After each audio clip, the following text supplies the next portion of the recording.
দেখি দেরি লাশা টুরা দেখি দেরি। প্রথমে পাথরের শিলপাটা দিয়ে মাথায় আঘাত করা হয়, পরে দা দিয়ে ঘাড়ে কোপ দিয়ে নিশ্চিত করা হয় মৃত্যু। এরপর দেহ কেটে 5 টুকরো কালো পলিথিনে ভরে নগরের খাল ও সড়কের পাশে ছড়িয়ে দেওয়া হয় প্রেমিকের দেহের অংশ। চট্টগ্রাম নগরের বায়েজিদ বোস্তামি থানা এলাকায় উদ্ধার হওয়া কাটা 2 হাতের ঘটনায় এভাবেই প্রকাশ পেয়েছে এক পরিকল্পিত ও নির্মম হত্যাকাণ্ডের চাঞ্চল্যকর বিবরণ। পুলিশ জানিয়েছে, দীর্ঘদিনের সম্পর্কের টানাপোড়েন ও অর্থনৈতিক বিরোধ থেকেই প্রেমিক মোহাম্মদ আনিসকে হত্যা করেন সুফিয়া আক্তার।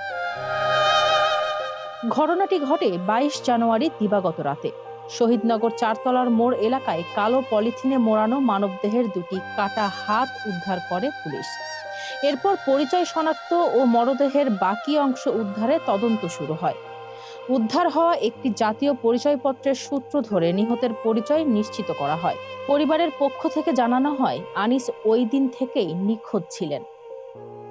পুলিশের তদন্তে জানা যায়, ওই রাতে সুফিয়া আনিসকে পাঠানপাড়ায় একটি বাসায় ডেকে প্রথমে খুন করে এবং খণ্ডিত দেহ বিভিন্ন স্থানে ফেলে দেয় এবং মাথাটি ফেলে অক্সিজেন মোড় সংলগ্ন লোহারপুল এলাকায়।